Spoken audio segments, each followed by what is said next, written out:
Want to speak real English from your first lesson? Sign up for your free lifetime account at EnglishClass101.com. Yeah! Hi everybody, welcome back to Top Words. My name is Alicia, and today we're going to be talking about tongue twisters. Tongue twisters are phrases that are difficult to say, so they're really good chances to practice your pronunciation. Let's go. Sally sold seashells by the seashore. Sally sold seashells by the seashore. This one's difficult because of the s and sh sounds. Sally sold seashells by the seashore. Sally sold seashells by the seashore. Sally sold seashells by the seashore. That one's not so bad. Okay, we'll move on. Next. Betty Botter bought some butter, but she said the butter's bitter. I've never seen this before. Okay. Betty Botter bought some butter, but she said the butter's bitter. That's a good one. That's a good one. I feel like you could have thrown the word like but in there somewhere too. Betty Botter bought some butter, but she said the butter's bitter. Ah, that's a good one. It's very bubbly. Betty Botter bought some butter, but she said the butter's bitter. It's like if I knew the words, I could probably say it faster. Betty Botter bought some butter, but she said the butter's bitter. Butter's bitter. Bitter, butter, bitter. But she bought some butter, but she said the butter's bitter. Is this enough? I don't know when to stop. How much wood would a woodchuck chuck if a woodchuck could chuck wood? The next tongue twister is also a classic one about woodchucks. Woodchucks are real creatures that exist on the west coast of the United States, primarily in Washington and Oregon. They're like beavers, but they don't live in rivers. They live in like forests and rocks. The tongue twister is, how much wood would a woodchuck chuck if a woodchuck could chuck wood? How much wood would a woodchuck chuck if a woodchuck could chuck wood? And then there's a common response to that, which is, it would chuck all the wood that a woodchuck could if a woodchuck could chuck wood. We definitely talked about this one in that English topics episode we did about tongue twisters. Lesser leather, never weathered, wetter weather better. Oh, I've never seen this. Lesser leather, never weathered, wetter weather better? Hang on, I'm just like astounded by the grammar of this sentence. Lesser leather, never weathered, wetter weather better. Oh, that's hard. It's the wetter weather better. Wetter weather better part. Those last three words. Lesser leather, never weathered, wetter better. Lesser leather, never weathered, wetter weather better. Wetter weather better. Weather. It's the weather better that's hard. Weather better. Weather better, weather better, wetter weather better. Yeah, that's it. Lesser leather, never weathered, wetter weather better. Ah, on to the next one. If two witches would watch two watches, which witch would watch which watch? If two witches would watch two watches, which witch would watch which watch? Did you write these? Did you find these on the internet? Someone's brilliant. If two witches would watch two watches, which witch would watch which watch? Oh, that one's a good one. If two witches would watch two watches, which witch would watch which witch would watch which watch? Ah, all right, that's the end. Wow, those are really good tongue twisters. The one that always gets me from that episode of English Topics that we did was Irish wristwatch. Irish wristwatch. Hard one. And one we came up with the other day was sushi session. It's a good one, right? Yeah. They were like, let's go for a sushi session. I was like, that's hard. Sushi session, sushi. Ah, that's a really good one too. Irish wristwatch and sushi session. All right, so those are Those are tongue twisters. Give them a try. They are really, really great ways to practice your pronunciation. If you know any other tongue twisters, please share them with us in a comment so that we can all give them a try. Thank you very much for watching this episode of Top Words. If you liked this video, please be sure to hit the like button and subscribe to our channel if you haven't already. Thanks very much for watching this episode, and we'll see you again soon. Bye! Oh my god, I want to have this job where I just sit at like my desk and I just think of, that's probably what somebody does, like they're bored at their job and then they just think of these sorts of things.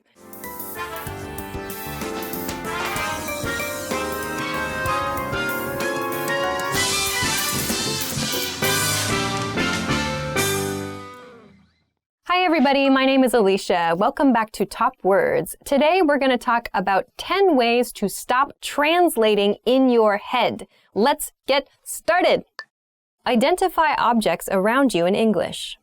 The first way to stop translating in your head is to identify the objects around you in your target language. So if you're studying English, that means you look at the objects around the room. Look at the things in your life don't think of them in your native language first. Think of them in your target language first. So if I look around the room, I see a computer, I shouldn't think my native language word, I should think my target language word. So start with the items and the situations in your everyday life. If I say computer in English, maybe I should say computer in Japanese.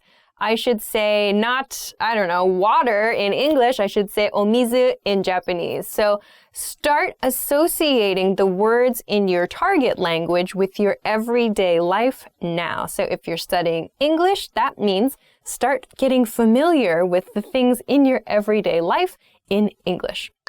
Repeat phrases you hear native speakers use.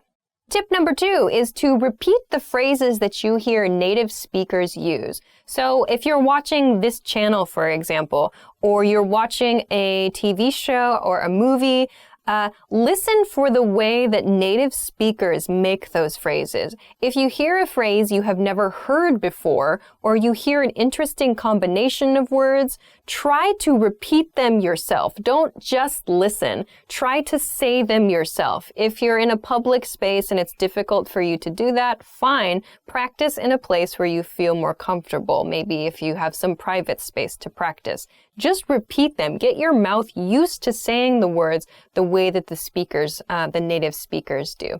So if you never actually say words, if you're only taking in, if you're only listening and you're not actually producing the language, it's kind of hard to practice and to really hone your pronunciation, to improve your pronunciation. So when you listen to native speakers, try to repeat after them. So for example, if you're studying English, you can try to repeat after this video. You can repeat after the things I'm saying, because maybe I'm using an expression or I'm using a certain series of vocabulary words together the way a native speaker would. And it's maybe a good idea to try to practice the ways that native speakers put their words together. So try to repeat after native speakers, especially when you're looking at media. And you can do this when you're reading books too. You can try to read out loud interesting lines of books that you find or something that maybe is difficult for you. Very nice practice tip. Make a situation where you can't escape into your native language. Make a situation where you can't escape into your native language essentially means immerse yourself. Of course, going to that country or going to a place where you can speak only that language is very difficult for some of you. Totally understand. But if in your life you can create a situation in your library, in your room, in your house, somewhere, for just an hour or, I don't know, maybe a day. I don't know what your schedule is like. But if you can create a situation or create an environment where you have no choice but to use that language and you cannot escape, meaning you cannot go back to using your native language as a crutch. You can't use the native language at all. It forces you to use the language that you're studying. So, of course, if you are lucky enough to live in the country or to live in a place where people speak the language you're studying, great. But you have to go out and interact with people. You have to put yourself in a place where you have no choice but to speak. It's very hard and it's very scary and it's very embarrassing at first. But if you take time to find places and to make environments that are comfortable for you, where you feel comfortable making mistakes and asking questions, it's very valuable for your learning process. This is actually something that I did. I totally did this. My Japanese wasn't very good for a long time, but then I started making friends who could not speak English. Actually, I just did this through finding hobbies. There was a hobby that I had. I joined a group. I joined actually a school where I could learn how to do that hobby. And everything was taught only in Japanese.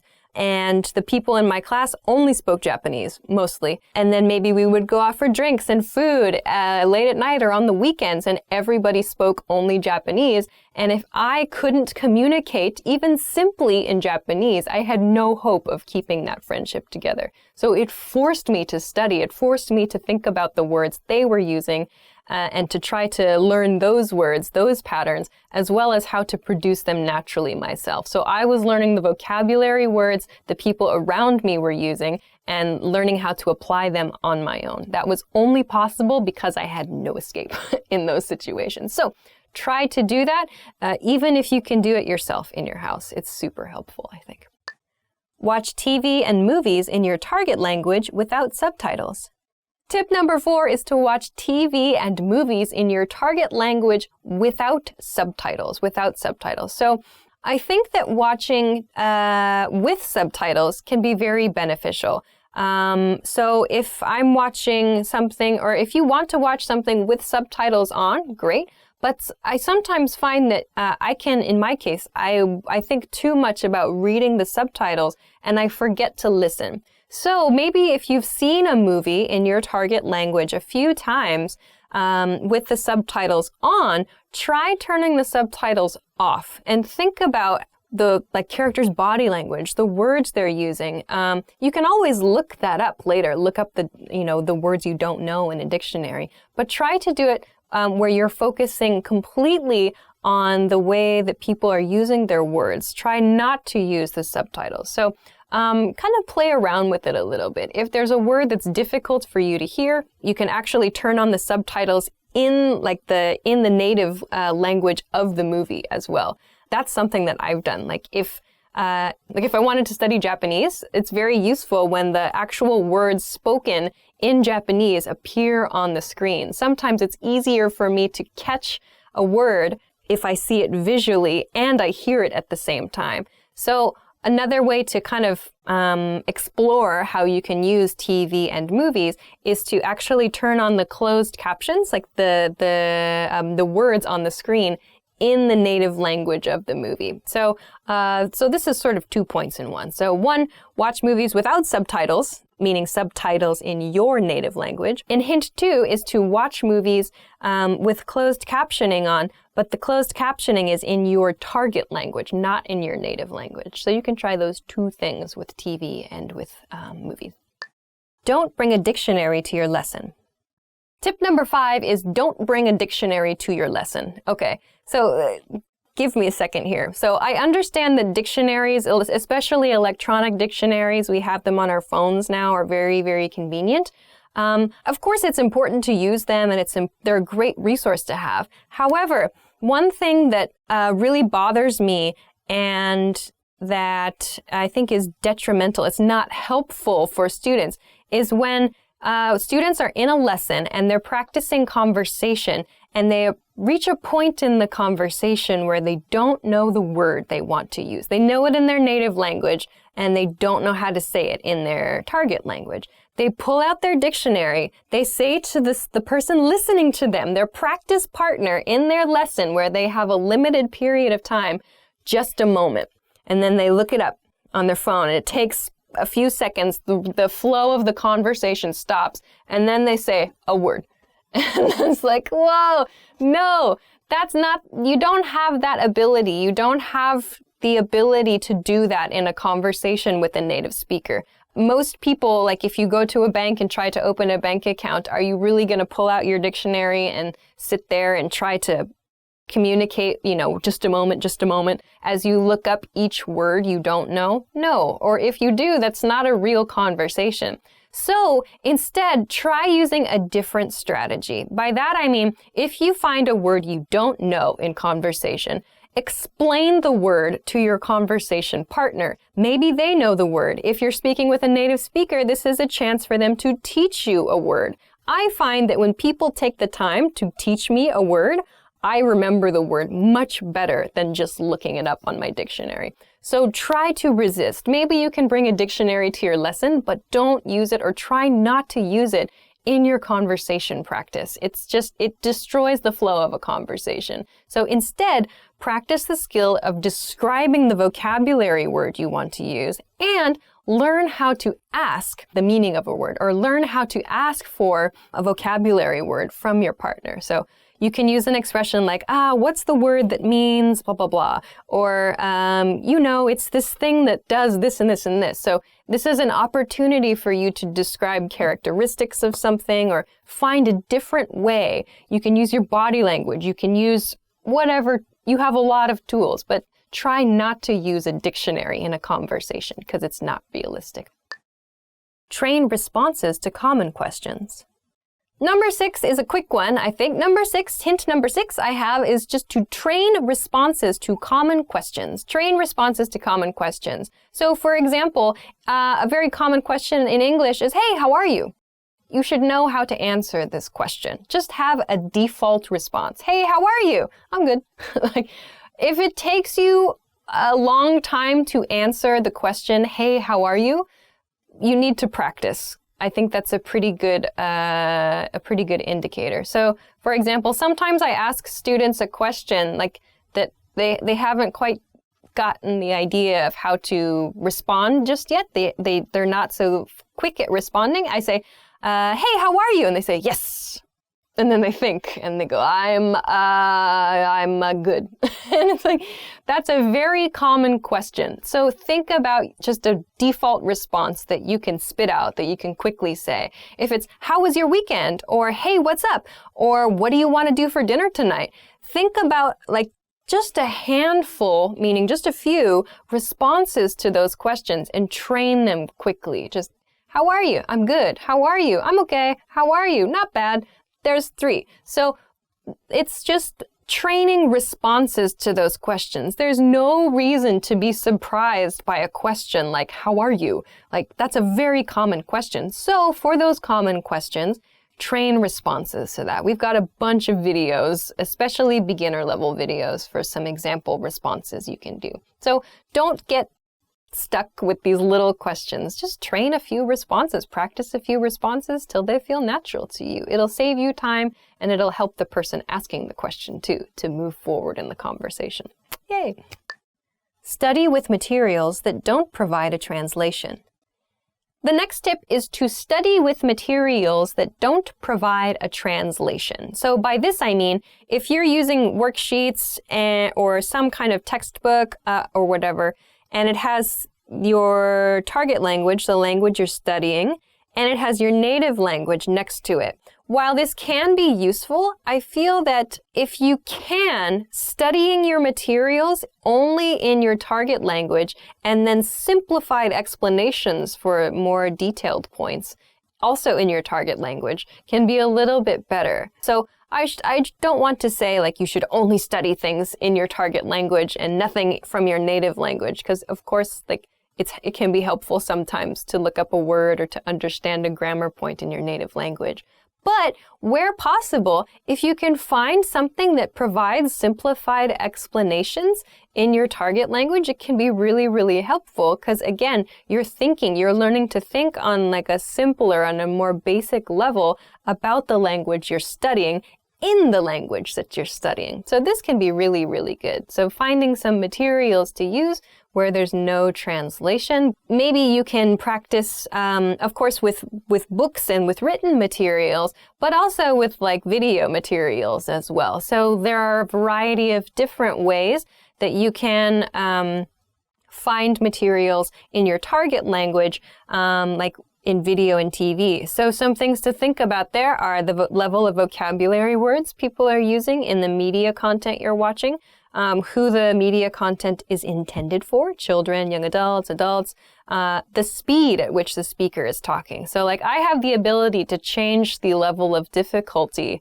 of videos based on the rate of speech, the vocabulary words that I use, and how many like idioms and things I use. So I could make a video very difficult. We could make a very difficult video series by leveling up our vocabulary use or by speaking very quickly. Or, as you might see in like our English in 3-minute series, we can also use very simple vocabulary and speak at a low rate of speech. So maybe right now this is a very intermediate level video. So please think about that. So not just for written materials, but also for your audio and visual materials. Think about who your audience is, the level of the material, and so on. It can be really fun.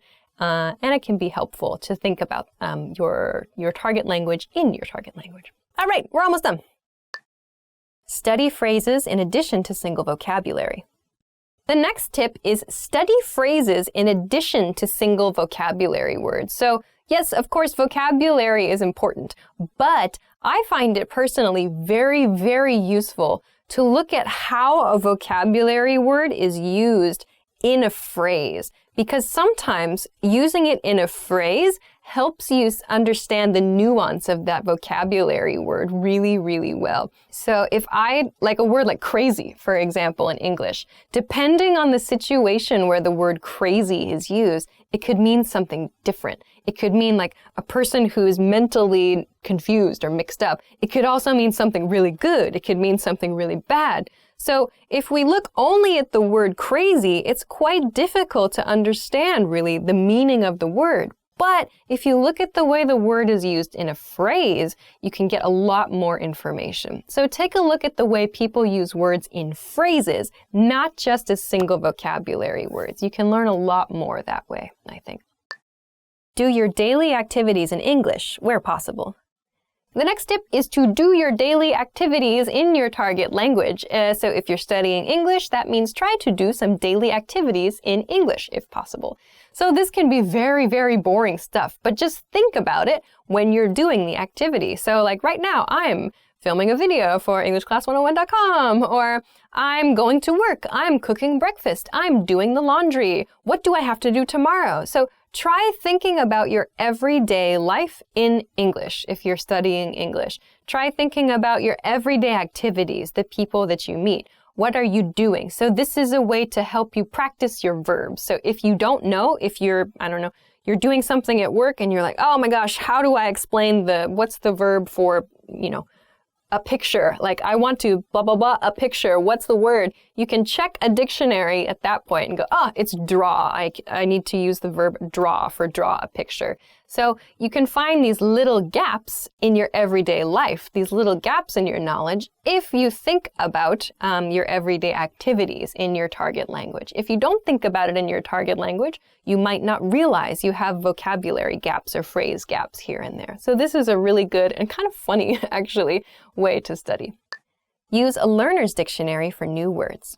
The last tip is to use a learner's dictionary for new words. So in English, there are learner's dictionaries available in English. So my personal favorite is Merriam-Webster. Merriam-Webster is a fantastic dictionary resource. They're so interesting and they have tons of historical information. I really do just sit and read things on the dictionary page lately. It's true. But of course, there's a definition, there's a meaning for words, there are example sentences for words, but Merriam-Webster also has what's called a learner's dictionary. If you find a word that you don't recognize, you can check it in a dictionary, in a learner's dictionary, and it gives you a simple explanation in simple English of that word. So instead of checking it in your native language, you can check it in your target language. So again, this helps you to understand the word that you're focused on, but you understand it from the language you're studying, not from your native language. So using a learner's dictionary can be really, really useful as well. All right, so those are 10 tips. Those are 10 tips to help you stop translating in your head. I know it's very difficult, but it takes time and it takes practice, and I hope that these are a few strategies that can help you as you study any language. Of course, this is an English language channel, an English language learning channel, but I think these tips are pretty good for learning just about any language, really. So I hope those are useful for you. If you have tried these strategies, or if you have any other comments or other tips, please let us know in the comment section below this video. If you liked this video, please make sure to hit the thumbs up, share this video, and subscribe to our channel too. Check us out at EnglishClass101.com for more good stuff as well. Thanks very much for watching this episode of Top Words, and I will see you again soon. Bye!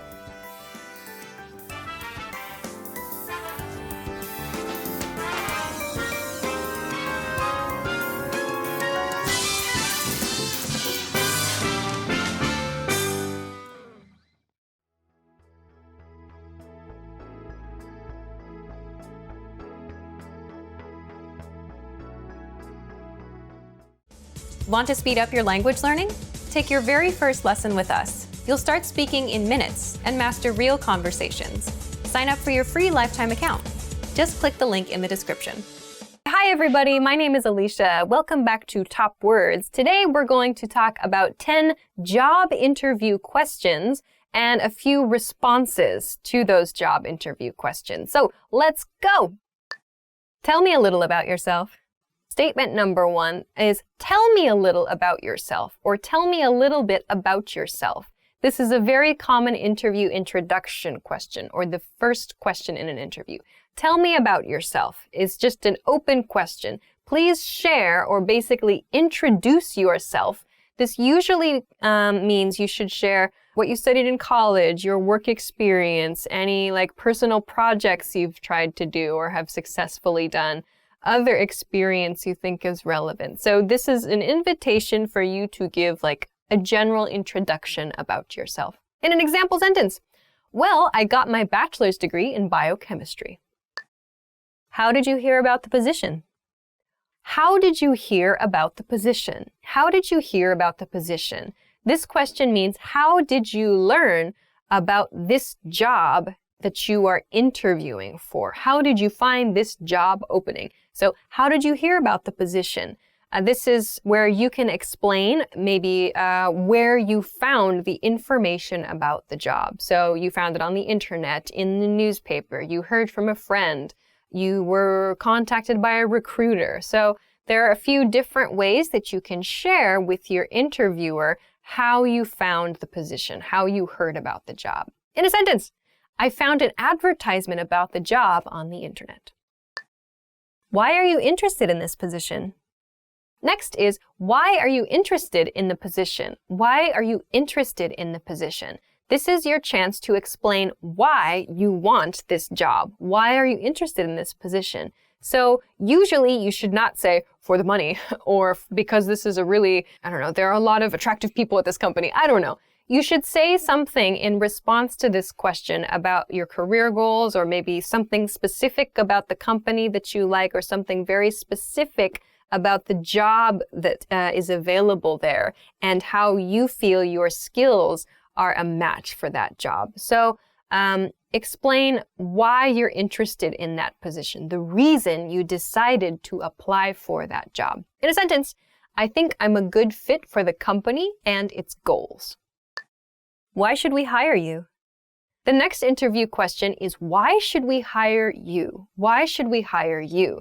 So this is your opportunity to explain why you feel you are the best candidate for the job. So if you have any special qualifications, you have certifications, you have specific experience, you have a specific goal in mind, this is the kind of question you can share that information in response to. Why should we hire you? Because I can speak 6 different languages and I know how to create a website in 10 minutes. I don't know. So if you have some kind of special qualifications, you can share those qualifications in response to this question. In another example sentence, I'm a goal-oriented person who likes to work at a fast pace. What do you consider your strengths and weaknesses? The next question is a common question. What do you consider your strengths and weaknesses? What do you consider your strengths and weaknesses? Or what are your strengths and weaknesses? So strengths means strong points, things you are good at. Weaknesses is your weak points, things you are not very good at. So you should be honest to a degree, but be careful. So this should be in a professional setting. Keep that in mind. It's a professional setting. If you want to talk about your weaknesses, don't say I eat too much chocolate, or don't say I love sleeping or whatever. Talk about your professional strengths and your professional weaknesses. And also with your weaknesses, it would be a good idea to talk about how you improve those weaknesses, or how you work with your team members or work in a company to try to reduce the effect of those weaknesses. So for example, I'm very detail-oriented, but I often take on too much at one time. So in my case, that's the case. I'm very detail-oriented, but I often take on too much. So do too many things at one time.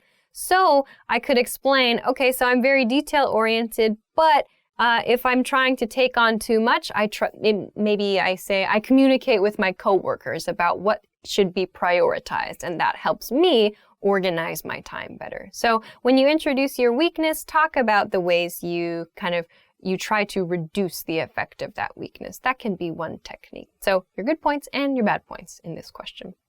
Tell me about a time when you overcame a challenge at work. Some interviewers may ask this question. Tell me about a time when you overcame a challenge at work. So it's not really a question. They're asking you to tell a story. So tell me about a time when you overcame a challenge at work. So they want to hear an example from your professional experience about how you solved a problem. What did you do to solve a problem at work? They want to know what kind of problem it was and how you approached the problem and the result of that problem. So you could say, for example, our company party was scheduled for the day before Christmas, but the restaurant exploded and I had to find a new place to have the party. I don't know. That's not, of course, a crazy example, but giving your employer an idea of how you solve problems and maybe the kind of mental state you have when you solve the problems can be helpful in making a hiring decision. So, in an example, when I was having trouble communicating with a client, I reached out to a coworker for support. What are your career goals? The next question is, what are your career goals? Your career goals. So not necessarily in this company, but in your career overall. In the interview, it's probably a good idea to include the company where you are currently interviewing in your career goals.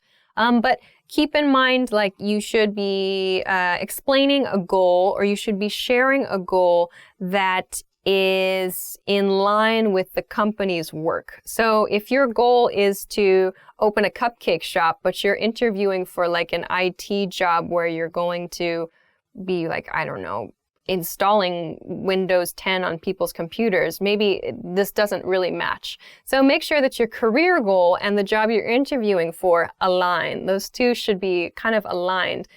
It'll help your interviewer and it will help you, I think. So in an example sentence, I want to create a global advertising campaign strategy. So maybe you're interviewing for a marketing job, for example. You could say that's your career goal. I would love to design a global marketing campaign strategy, for example.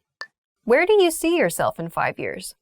The next question, a very common one, where do you see yourself in 5 years? Where do you see yourself in 5 years? This question means after 5 years, 5 years from this point in time, what is your vision for you? What is your vision of yourself professionally? So what do you want to have achieved after 5 years? So a good tip for this question is to explain where you will be having made contributions to the company where you are interviewing. So if I'm interviewing at Apple and Apple says, where do you see yourself in 5 years, Alicia? And I say, I see myself at Microsoft. Like, that sounds really bad. So try to share your goals for yourself in a 5-year period, but again, try to align them with the company where you're interviewing and explain like how you plan to contribute to the company and develop yourself professionally. That can be a really good way to answer this question. For example, I see myself in a managerial position in this company,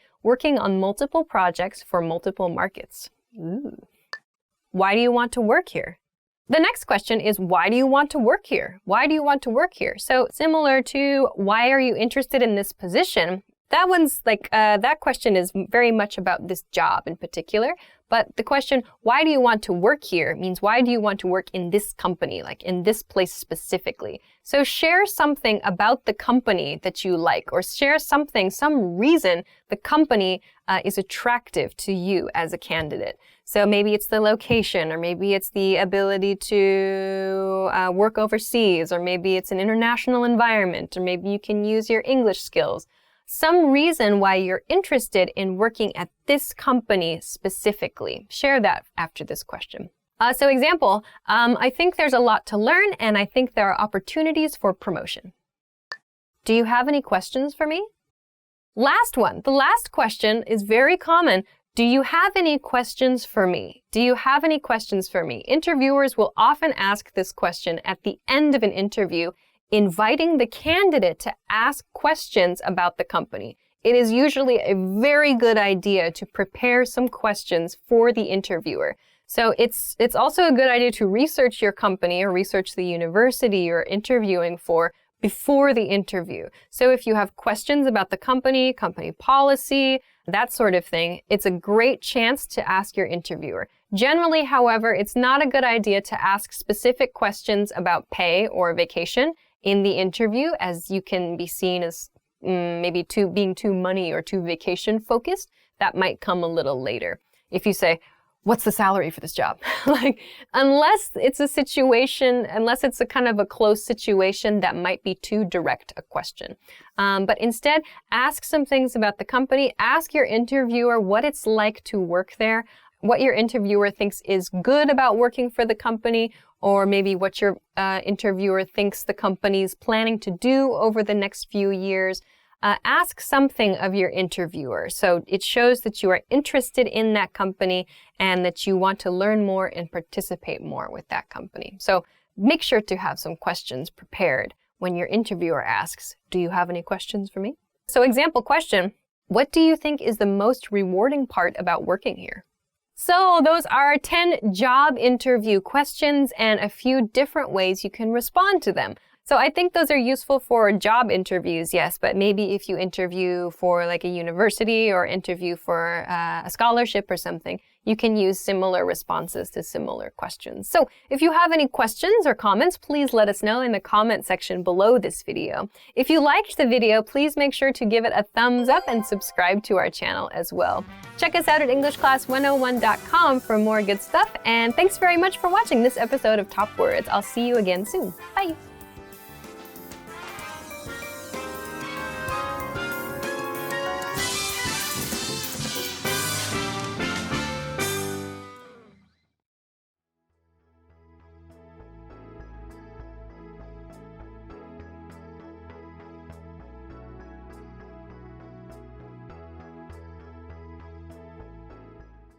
Hi everybody, my name is Alicia, and today we're going to be talking about the top 25 English phrases. So let's get started.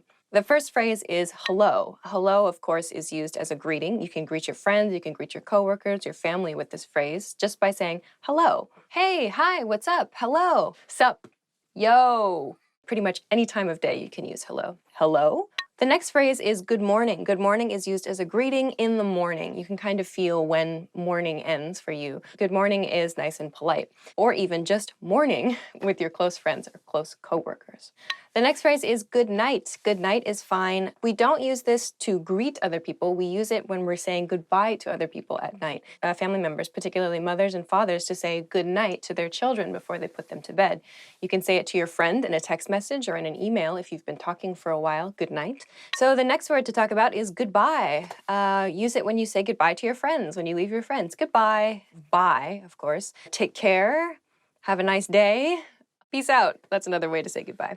Okay, the next phrase is I'm plus your name. Of course, this is a way to introduce yourself. You can use I'm, in my case, Alicia. I'm Alicia to introduce yourself in any situation. New friend, I'm Alicia.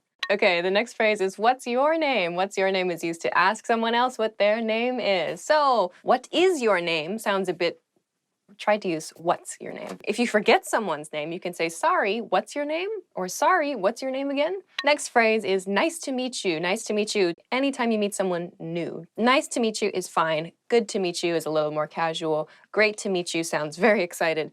Pleasure to meet you sounds like maybe a formal situation or a business context. Okay, the next phrase is how are you? How are you is just a friendly way to check in with the other person. You can use it with friends, your family, your coworkers, maybe even your boss to a certain degree. How are ya? How you doing? The next phrase is I'm fine, thanks. And you? If you saw English in 3 minutes, we talked a lot about this phrase. Instead of I'm fine, thank you, and you, say I'm good, thanks. How are you? Just shorten it, make it a little bit more natural. How are you? Good. How are you? Great. How are you? Not so good. How are you? Okay. And so on. So when someone says, how are you? I usually say, I'm good. This week, I blah, blah, blah. Give some information about what you've been up to. Maybe a hobby, something that you did recently, an event, something interesting you saw, whatever. People want to make that connection with you, and it's a good chance for you to continue speaking. The next word is please. Please is a polite phrase used when you want something from someone else. You can use this as a response when someone offers you something, like in a restaurant, for example. Would you like more water? Would you like something to drink? Oh, please. The next phrase is thank you. Thank you is used to express your appreciation. You can use thank you with everybody. The next phrase is you're welcome. You're welcome. When someone says thank you, you can say you're welcome. No biggie. I use no biggie, as in no biggie is short for no big problem. The next word is yes. Yes, of course. Yes means is any positive expression. Someone asks you a question and the answer is a positive answer. You say yes, yep, uh-huh, yeah, oui. No. Next, I'm guessing I know it. Yep. The next word is no. No is a negative response to something when you have to give a negative answer. So as you can probably guess, the long form of no is negative. I like to use nope. It's very, very casual. Not gonna happen. My parents would use that with me. To soften that a little bit, if you want to show a negative response to something, like let's go out for dinner tonight. What do you want to do? Like, do you want to go out? Not really. No, I don't think so, to soften it. The next word is okay, okay. This word comes from copy editors. Okay, when they had to check a manuscript, they had to label the manuscript all clear, AC, but because they were copy editors and they have a very, very sick sense of humor, they thought they would mark it okay for all clear to make a joke because O and K do not start all and clear. But it caught on among everybody in the world. Anyway, okay is used to agree with somebody else. Well, it can be used actually to express a positive or kind of a slight negative, I feel. Transitioning in your conversation, you can say, okay, now we're going to talk about blah, blah, blah. Okay. The next phrase is excuse me. Excuse me, it's used to get someone's attention in English when you don't know the other person. For example, in a store, a supermarket, maybe a stranger on the street, you need to ask directions. You can use excuse me. You can use excuse me in the supermarket. Excuse me, can you tell me where the hot sauce is? If you've done something rude in public, you can use excuse me. I personally do not do rude things in public ever. I'm sorry is the next word we're going to talk about. I'm sorry is used to apologize. When you have made a mistake or someone you know has made a mistake and you're connected to it, or you just feel bad, you can use I'm sorry. You made a mistake at work. I'm sorry. You forgot to feed your cat. I'm sorry. Sorry about that. You bump someone next to you. Oh, sorry. What time is it is the next phrase when you need to check what time it is. What time is it? When you ask someone else what time it is, maybe you say this to yourself too. Check your watch, check your phone, check a clock. Pretty straightforward phrase. There aren't really any short versions, so that's an easy one.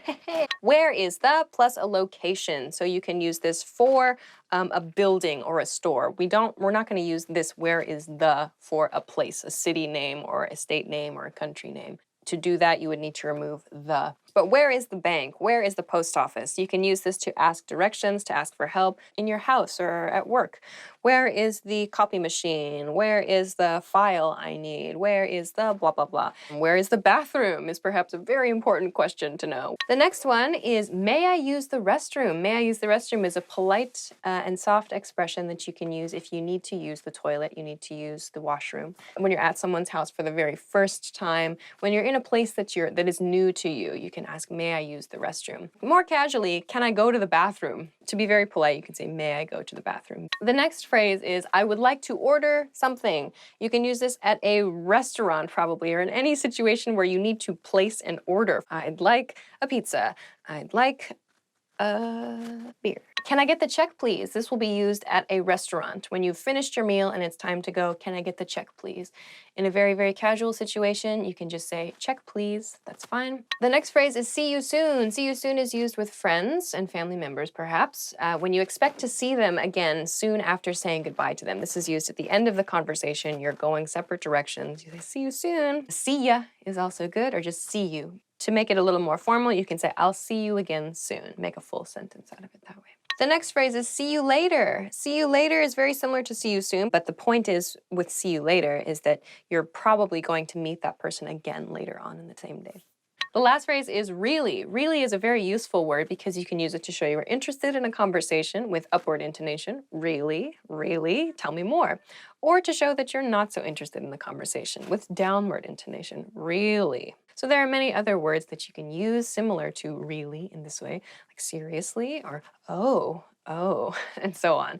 So it's a really good practice for your intonation. So those are 25 very common words and phrases in English. If you liked this video, if you like this topic, please subscribe. I'm sure there'll be a button here somewhere or a button here or wherever. But please be sure to subscribe to our channel because we're going to be doing more videos like this, and we already have more videos like this, so please be sure to check them out. Thanks very much for watching, and we'll see you again soon. Bye.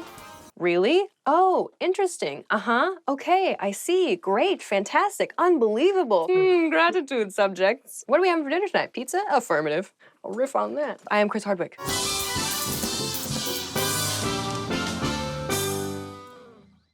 In this video, you'll learn 20 of the most common words and phrases in English. Hi everybody, my name is Alicia. Welcome to the 800 Core English Words and Phrases video series. This series will teach you the 800 most common words and phrases in English. But there's a twist. With each new lesson in this series, we'll include the previous lessons at the end. So after you've learned the new words and phrases, stick around and review what you learned in previous lessons. Reviewing is one of the most important parts of learning a language. You can also get the full list right now at EnglishClass101.com. Click the link in the description to access more example sentences, create your own flashcard deck, and finally, master English. Okay, let's get started. First is hello. Hello. Hello. Hello is the most basic greeting that you can use. You can use it with your friends, with your family members, with your coworkers. Any time of day is fine. Hello. How have you been? Hello. How have you been? Hello. How have you been? Excuse me. Excuse me. Excuse me. So excuse me is the expression you can use when you bump into somebody or when you need to interrupt somebody who's working on something. It's a nice apology expression to use. Excuse me, how much is this? Excuse me, how much is this? Excuse me, how much is this? I'm sorry. I'm sorry. I'm sorry. So we use I'm sorry in cases where we make a mistake. So I did something wrong or I did something bad. I use I'm sorry to apologize. I'm sorry, it was a typo. I'm sorry, it was a typo. I'm sorry, it was a typo. Good night. Good night. Good night. So good night is the expression we use at the end of the day when we want to say goodbye to someone or when we want to wish our family members a good night of sleep. Good night, Grandma. Good night, Grandma. Good night, Grandma. Nice to meet you. Nice to meet you. Nice to meet you. So nice to meet you is the expression we use the first time we meet someone. We don't use this the second or the third time we see someone, only for the first time. Please come in. Nice to meet you. Please come in. Nice to meet you. Please come in. Nice to meet you. How are you? How are you? How are you? So how are you is used as a very general greeting. When we see our coworker for the first time or we see a classmate for the first time, we ask, how are you? Meaning, what's your condition right now? It's been a long time. How are you? It's been a long time. How are you? It's been a long time. How are you? Yes. Yes. Yes. So yes is the word we use to agree with something or to show we think something is good or correct. You can use yes in any of those cases. Yes, this one please. Yes, this one please. Yes, this one please. No. No. No. So no is the opposite of yes.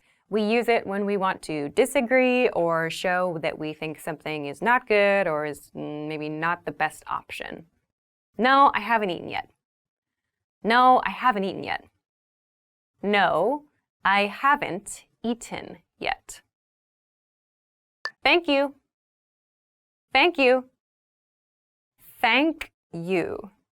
So thank you is used to express your appreciation for something. You can use this after you receive a gift or someone does something for you. Thank you very much for the invitation. Thank you very much for the invitation. Thank you very much for the invitation. I'm.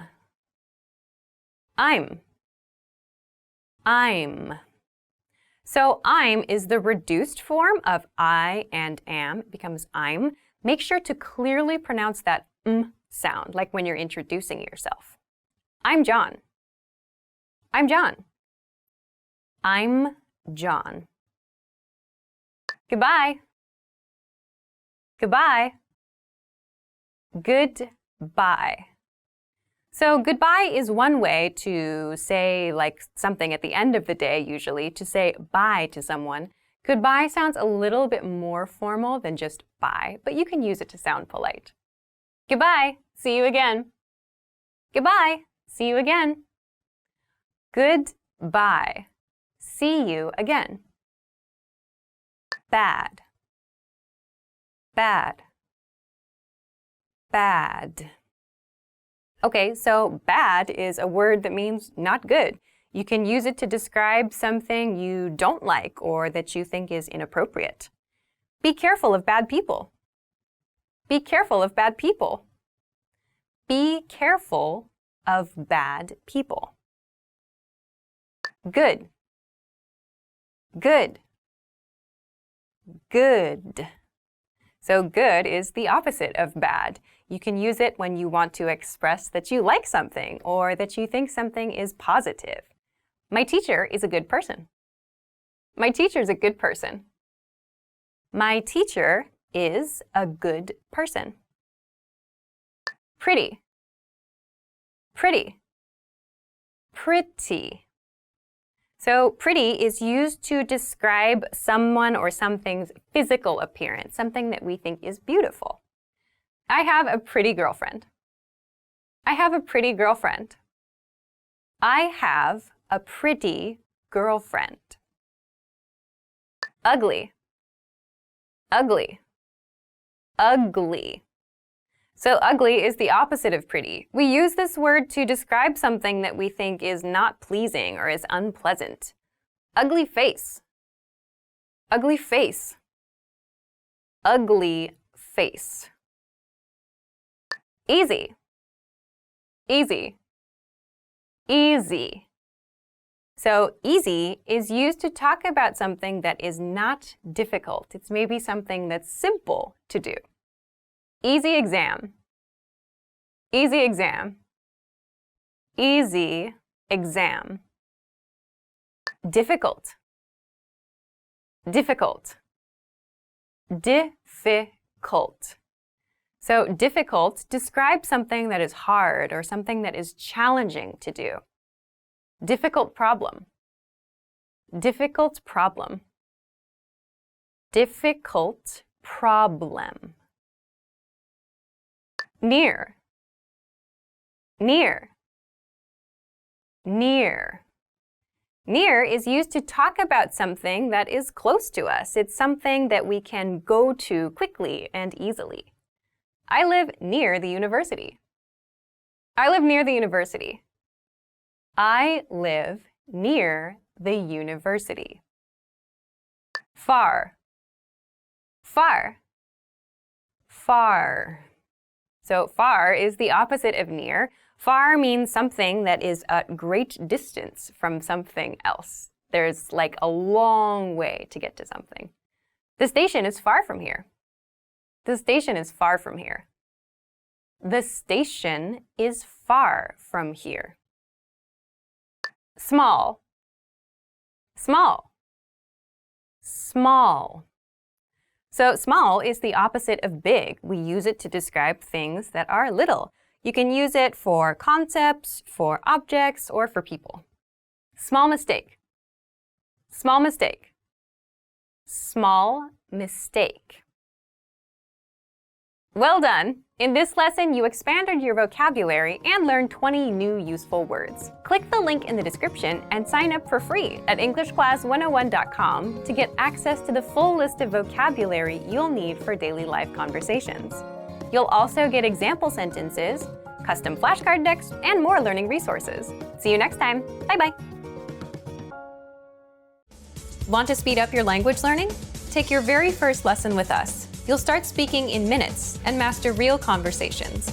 Sign up for your free lifetime account. Just click the link in the description. Hi everybody, my name is Alicia. In this lesson, I'm going to talk about 25 must-know intermediate phrases. Let's get started. These are some intermediate level phrases that you can use in everyday life. You can use them when you travel, at work, in your studies. So I hope that they're helpful for you.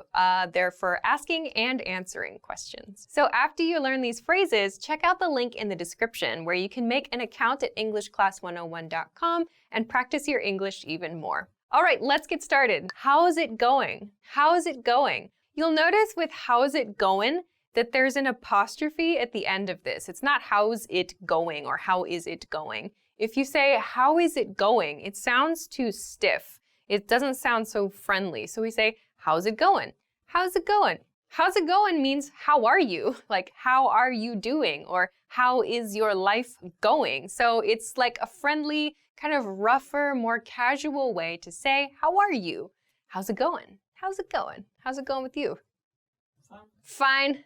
See, that's the correct response. How's it going? Fine. How's it going? Good. How's it going? Not bad. How's it going? How's it going? Okay, let's go on to the next expression. What have you been up to? What have you been up to? What have you been up to? What have you been up to? What have you been up to is a more advanced version of like, what are you doing? So what have you been up to means what did you do since the last time I saw you? What have you been up to? So what have you been up to? It's like, I've been blah, blah, blah. We're going to talk about this in the next expression. So what have you been up to? Or what have you been doing is another popular variation. What have you been up to? How have you been? How have you been? How have you been? More naturally, how have you been sounds like how have you been in everyday speech. So how have gets reduced to how have. How have you been? How have you been? How have you been since the last time I saw you is what this means. How have you been? So that you sound also gets shorter. How have ya been is kind of what it sounds like if I slow it down a lot. How have you been? How you been, you might also hear too. So this means since the last time I saw you, what has your condition been like? Good? Bad? Busy? In most cases, the answer is just good. You? Fine. Fine. Anyway, moving along. I've been blah, blah, blah. I've been. This is the reduced form of I have been something, something. This is a good response to questions like, how have you been? Or what have you been up to? Numbers 2 and 3 in this episode. So if someone says, what have you been up to? You can say, I've been busy, or I've been working, I've been studying, I've been planting a garden in front of my house, I've been looking for a new car, I've been making videos on the internet. So I've been blah, blah, blah. So I've is short for I have been. So this is a present perfect tense expression. I've been something, something. You can use the progressive form. You can use an adjective here. You can use whatever suits your situation. So yeah, what have you been up to? I've been sleeping a lot. How about something, something? How about dinner? How about drinks? How about we do this later? How about something? This is a very simple and easy way to make a suggestion to someone. How about blah, blah, blah. So in fast speech, how about sounds like how about, how about, how about we, how about you, how about I, how about. So the A sound kind of disappears. How about we see a movie later? How about we go to the beach this weekend? How about we take a trip to Guam? How about we bake cookies? How about we go on to the next expression? Okay, sorry, I can't. Sorry, I can't. So sorry, I cannot. This is a way to refuse an invitation. So to say, No, I cannot do that thing and I feel bad about it. Sorry, I can't. Sorry, I can't. So like, sorry, I can't, you can add like the thing you are refusing if you like. You could say, sorry, I can't go to the beach with you this weekend. Or sorry, I can't meet you for dinner tonight. I have to work late. Sorry, I can't help you make your treehouse. I broke my leg. That was very specific. Sorry, I can't cook dinner tonight because I don't know how to cook. When you want to refuse and you maybe don't want to give specific reasons, you can say, sorry, I can't. I used this recently. Sorry, I can't go. Sure, sounds good. Sure, sounds good. So, sure, sounds good. You can put those two together. Sure means yes. Sounds good means like your idea seems to be a good thing. Like, I'm hearing your idea. It sounds like a nice idea. So this is a good way to accept an invitation. Sure, sounds good. Or sounds nice, sounds great, sounds awesome, sounds cool, sounds fantastic. You can change your adjective there if you like. Sure, sounds rad. Do you want to something something? Do you want to something something? Do you want to plus an activity? Like, do you want to get dinner? Do you want to go for drinks? Do you want to ride bikes? Do you want to make videos for the internet? Do you want to study English with me? Do you want to, I don't know, do you want to get a Charizard tattoo? Already has one. Do you want to is a friendly and easy way to make an invitation for some kind of activity. When we say this expression, we kind of put the sounds together. So not do you want to, but do you wanna, do you wanna, do you wanna, do you wanna. So it's, you can imagine, it's like D apostrophe Y-A, W-A-N-N-A, do you wanna, do you wanna. Not do you want to, but do you wanna. Do you wanna go to the next one? I do. What do you call this? What do you call this? So when you don't know the vocabulary word for something, or you just forget it, you can use this expression. What do you call this? So again, that do you becomes reduced. Do you becomes dia. What do you call this? So to call something is like to name something. What is the name you use for this thing? So what do you call this? Like, what do you call this? What do you call that? What do you call these? What do you call this? So you can use that when you don't know the word for something, when you find something new as well. How do I get to location? How do I get to? So how do I get to, for example, the station? How do I get to this hotel? Means, what is the path I should take to arrive at that destination? How do I get to the beach from here? How do I get to my house from here? Or how do I get to the bar from here? How do I get to work from here? So how do I get to is a much more natural way to ask for directions to someplace. So don't use how do I go or how do I travel, I guess, but how do I get to a location? And don't forget your to. Also, remember, we use that preposition to before the specific place name. So a problem that I hear a lot is how do I go to there? So we don't use to before there because there is not a specific place. How do I get to the station? A station is a specific place, or a hotel is a specific place. There is not a specific place, so we cannot use to with there. So how do I get there? It's fine, no to.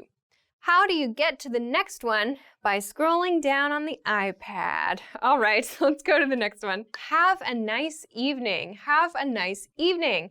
Have a nice evening is a way to say goodbye at the end of the day. Many learners use good night at the end of the day, like with coworkers or maybe leaving a restaurant, like good night.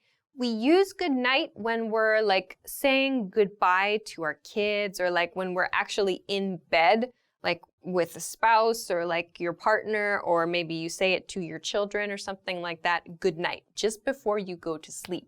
When you want to say goodbye at the end of the day, use have a nice evening, have a good evening. That's a much more like natural and polite way to say goodbye at the end of the day. Have a nice evening. have a good one, have a good one, have a good one. Have a good one means have a good day. So one here means day. Have a good day or have a good time or like have a good experience until I see you again. Have a good one or have a nice one. I think have a good one is probably the most common. Have a good one. So friendly, kind of polite-ish, I suppose. You can use this with your coworkers, with your friends, with your family members. But it does have, there's a little bit of distance there, I think. Have a good one. Okay, onward. Can I have item, please? Can I have item, please? Can I have something, please? So when you're shopping, you can use this to request something from the person working at the store. So can I have that shirt, please? Or can I have, for example, 200 grams of beef, please? Or can I have that pack of cigarettes, please? So you can use any item in this pattern. Can I have that thing, please? You can use singular, you can use plural, you can use a number here if you want, but can I have? And to make this more natural, not can I have that thing, please, but can I have? Can I have? Can I have is kind of more natural. Can I have sounds like can I have? Can I have this iPad? Yes. Yes? Oh, I got an iPad today. Number of the noun, please. This is used again when shopping and maybe specifically when you're buying things in quantity. So that means, for example, like when you're shopping for food, you maybe need to buy like fresh meat or fresh fish, for example, and you want a certain quantity, a certain amount of something. You can use number of the noun, please. So I used the example before, like 200 grams of the beef, please. So you're buying things in bulk. When you're buying in bulk, it means you're buying a lot of stuff at one time. You can use an expression like this. Of course, even if you're not buying in bulk, you can use this, like 2 of the blue ones, please. You can use that as well. So this is just a simple pattern to use when shopping. Number of the noun, please. How do I plus your verb phrase. So we talked about the expression, how do I get to a place? This is how do I something. So not get, but how do I, and then use a verb here. So one thing I hear learners do when they don't know how to do something is they use an expression like, please teach me this thing, or I don't know this. So to make a request for someone to show you something, you can use this pattern. How do I use this computer? Or how do I turn on this car? How do I sell my kidney on the internet? How do I learn English? That's what a lot of people say. Just do it is the answer. So how do I plus your verb. So that's a much better way than please teach me. Use how do I learn English? How do I study grammar? How do I read books? So use just the simple present tense form of the verb in this one.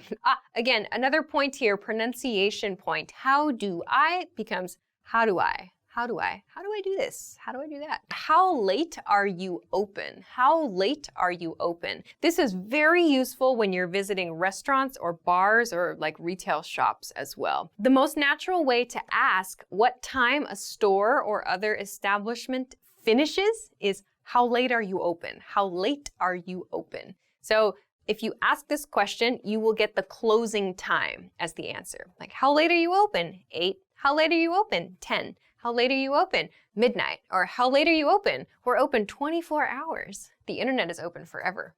We have no closing time here at English Class 101. We're accessible always. How late are you open? So how late are you? So that are you is reduced. How late are you open? Are you sounds like how late are you open? We do not say how late are you closed. We don't say that. You could say when do you close? That's also okay. When do you close? But how late are you open? Do you have any plans for point in time? Do you have any plans for point in time? Do you have any plans for this weekend? Do you have any plans for tomorrow? Do you have any plans for tomorrow night? Do you have any plans for dinner? So choose a point in time, or kind of like I did with dinner. You can use meals here too. Choose a point in time to ask about another person's schedule. Don't forget for in this example. Do you have any plans for point in time? Do you have any plans for Sunday afternoon? Do you have any plans for Monday? So this is a quick way to ask about a schedule. Very nice, and it's kind of polite as well. Okay, on to the next one. My body part hurts. My body part hurts. This is an important and natural expression to use when you are not feeling well. So instead of like, I have a pain in my arm or something, or I have a pain somewhere, I hear many learners use that pattern. Instead, use my plus your body part hurts. For example, my arm hurts, my head hurts, my finger hurts, my stomach hurts, my back hurts, my face hurts. Because I got punched in it this morning. It's not true. Have you ever punched yourself in the face? Myself? Yeah, I did it once and I'm never gonna forget it. Probably yes. Yeah, I was trying to pull like the blankets up. It was like 6 in the morning. I was cold, it was winter. I tried to pull the blankets up and my blanket was kind of like shiny and slick and I was like half awake and I was like, bam! So my body part hurts. My body part hurts. That's the quickest way to explain that you do not feel well in some way. My body part hurts. Don't forget that S. My body part hurts. My eyeball hurts. That's not something we're going to say. My ear hurts. My throat hurts. How much is this? How much is this? This is a cost-related expression when you are shopping. How much is this? How much is that? You probably don't need to use this so much because in most cases the price is clearly written in stores. But every once in a while you do need to ask or you need to like talk to someone about a price in a conversation. So how much is this or how much is that? You can change that. Of course, you can use the plural here. How much are these? How much are those? In present tense. And you can also ask about past tense information. How much was that? For example, how much was your car? Or how much was this apartment? Or how much were those donuts? This is a very important question. How much did your sandwich cost? You could ask that as well. How much does something cost is another expression you can use.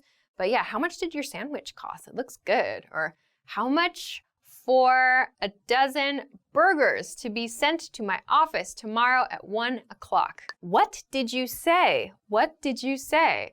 Native speakers use this all the time. You can use this too. Please, it's important, probably more important for you to use this expression and don't feel bad about it. What did you say? Naturally, what did you say? What did you say? What did you say is a question about the thing the other person in the conversation just said. Like you couldn't catch it, or you think you misheard something, or maybe you didn't understand something they said. What did you say? It's a little more polite than just, what? So, what did you say? Yeah, anytime you need to confirm something that someone else said, you can use, what did you say? Try to use a nice intonation with this also. What did you say? What does that mean? What does that mean? And native speakers use this too. Like we don't understand everything. Like sometimes everybody needs an explanation. So what does that mean is a great way to ask for it. What does that mean in fast speech is, what does that mean? What does that mean? So the TH in that becomes like a S or a Z sound. What does that mean? So it connects to that Z sound in does. What does that mean? What does that mean? So what does that mean? It's like you don't understand something that's written, or maybe you don't understand the implications. Implications means like the background information of a situation. So what does that mean? Or you don't understand something someone else said, but they're gone. So you can't say, what did you say? You ask someone else, what does that mean? What that person just said, what does that mean? So what does that mean is another really important expression for learners especially. I don't feel so good. I don't feel so good. So if you don't want to specifically say like my stomach hurts or my arm hurts or my head hurts, you can say I don't feel so good. So this tends to be used more for like stomach problems. So I don't feel so good. I ate a huge lunch. I don't feel so good. Or maybe you ate something bad. Ooh, I don't feel so good. We often use I don't feel so good when we actually feel very bad very suddenly. Like in the examples I mentioned, when we eat something and our body is not happy with it and we suddenly feel sick, we might use the expression, I don't feel so good. I need to go home. So you can use this to talk about like a sudden and unpleasant feeling in your body. I don't feel so good. I need to go to location. I need to go to location. I need to go to location is useful for talking about errands. So errands is like small tasks you need to do throughout the day. We also use this expression when we need to visit the restroom urgently. So you can say, I need to go to the restroom. That's great. That's a very natural and polite way to talk about visiting the restroom. Otherwise, when you're talking about your daily tasks, you can say, I need to go to the bank. I need to go to the store. I need to go to the car wash. I need to go to the pet sitter and pick up my neighbor's poodle. What? That was very specific. So you can talk about your responsibilities with need to. Yes, you can substitute have to here. I have to go to the bank. I have to go to the store. Keep in mind also, when you want to use the negative form, I don't have to or I don't need to, you can, but make sure you use it with something you don't have a responsibility to do. I hear lots of learners use expressions like, I don't have to go to the bar today, for example. Like, if going to a bar is part of your regular responsibilities, like you work at a bar, or like part of your business is at a bar, fine. But if it's just something you occasionally do, it sounds really unnatural to use, I don't have to go to the bar today. So we use this in the negative form for things we can naturally and reasonably be expected to have responsibility to do. So keep that in mind when you use the negative form. Okay, onward, I have to. So my previous one was I need to go to a place. If you want to just talk in general about responsibilities, you can use I have to. I have to get up early in the morning. I have to study for my tests. I have to think of a new hairstyle for my cat. Yesterday I had to, past tense, I had to buy new clothes because my director was making fun of me for wearing shirts that they were falling apart on camera, because that's how much I love shopping. Yeah. So past tense, I had to buy new clothes yesterday, or I had to go out in the rain yesterday. So again, I had some responsibility to do that. So past tense, had to. When are we leaving? When are we leaving? I included this here because it's a common question, surprisingly, like when are we leaving? Not when do we go? That's one that I hear sometimes, like when do we go or when we go or something like that. Don't use those. Oh, sorry, Mr. iPad. The question is, when are we leaving? So we use this when we're at an event. We're at a party, we're maybe at work, whatever. You're going somewhere else with another person or with a group. When are we leaving? When are we leaving this place, in other words? So natural pronunciation, when are we leaving? When are we leaving becomes when are we leaving? Okay, so those are 25 must-know intermediate phrases. I hope that those are helpful for you. Many of the phrases that I introduced here are in present tense, but remember, you can use them in past tense and in future tense too. So don't stick only to present tense. Make sure to go outside of present tense and think about the different ways that you can use these expressions to talk about the past and the future. Okay, so that's everything for this lesson. Thanks very much for watching. Please make sure to click on the link in the description to learn more English at EnglishClass101.com. Also, if you liked the video, please don't forget to give it a thumbs up and subscribe to our channel if you have not already. Thanks very much for watching this lesson, and I will see you again soon. Bye-bye. Stevens.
favorite song. Translate for me as you go along, so I can better understand how you want to be loved, how you want to be loved.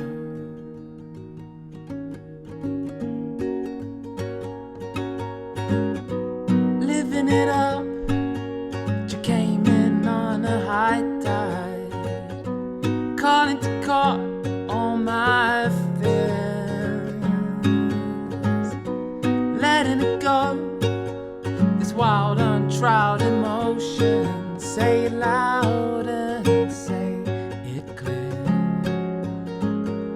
but you know we could talk from dusk till dawn, and everything in my world would make sense. Rewind the night, let's get lost from dusk till dawn. Pause it in the perfect tense,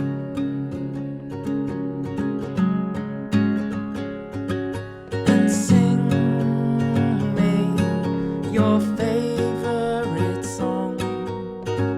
Translate for me as you go along, so I can better understand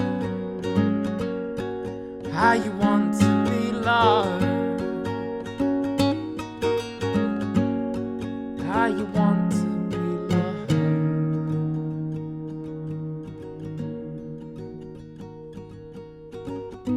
Repeat it for me one more time now. Make it as slow as you dare, word by word, interpreting this emotion. Share as much, dear, as you can. But you know we could talk from dusk till dawn, and everything in my world will make sense. Rewind the night, let's get lost from dusk till dawn. Pause it in the perfect tense. Sing me your favorite song. Translate for me as you go along, so I can better understand how you want to be loved, how you want to be loved, how you want to be loved, how you want to be loved, how you want to be loved.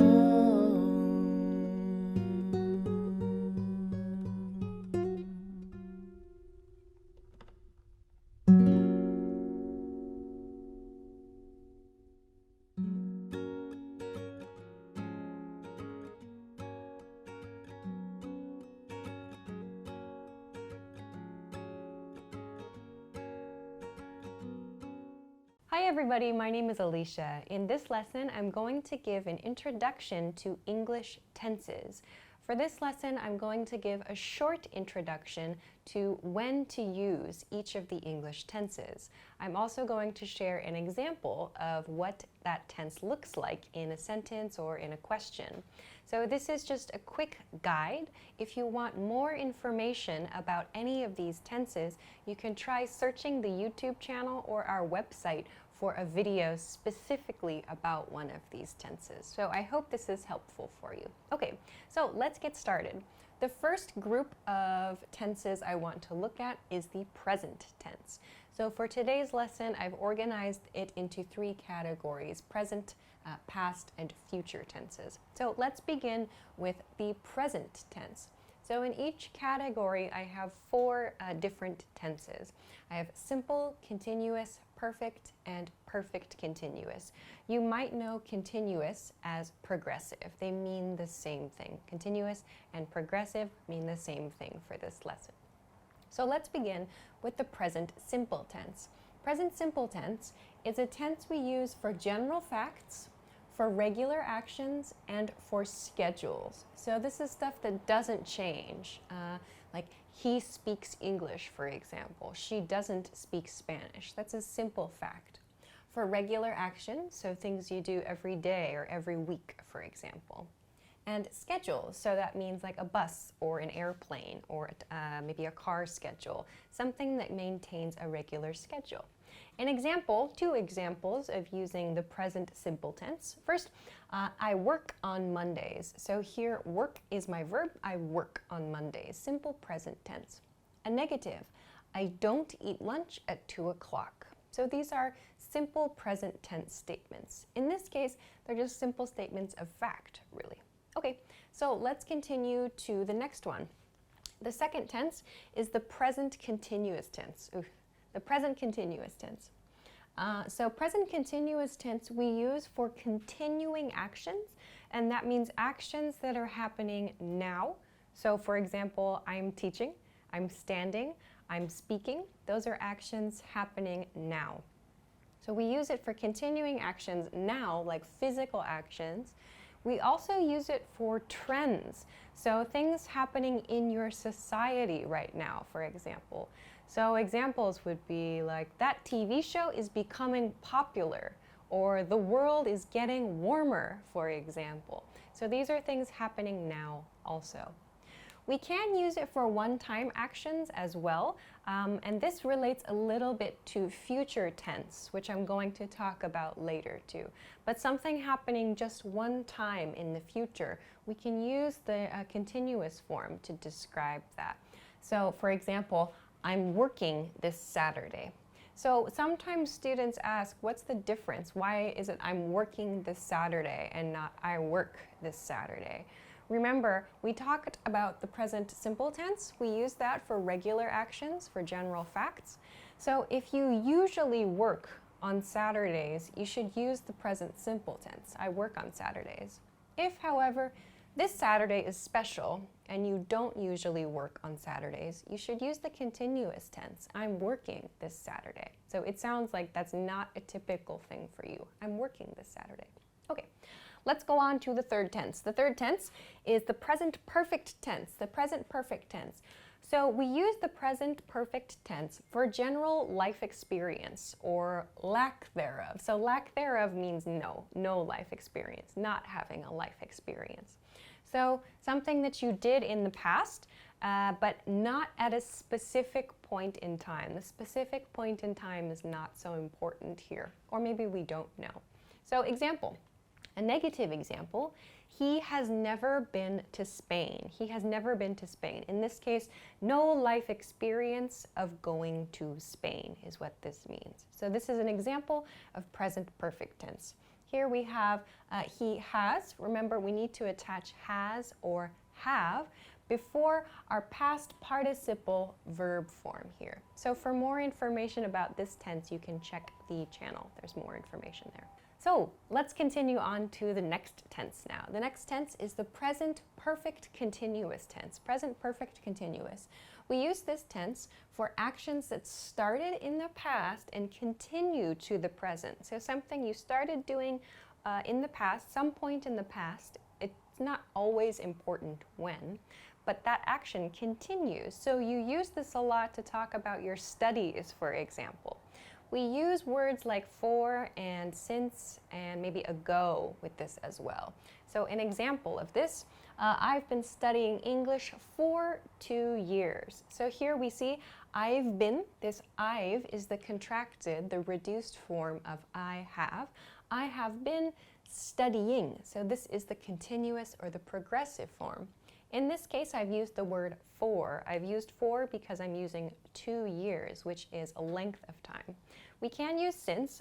For example, I've been studying English since 2016. So we use since before a specific point in time. We can use ago as well. Usually we pair it with since. I've been studying English since 2 years ago. You'll notice when we use ago, however, we change from using, in my first example, 2016 to a length of time, since 2 years ago. So there are a few different changes you need to make there. But you can check the other video on the channel for more information about that grammar point. Okay, let's move on to the second group for today, which is the past tense. Let's look at the 4 points in the past tense here. First one is the past simple, or just simple past tense. Simple past tense is used for actions that started and finished in the past.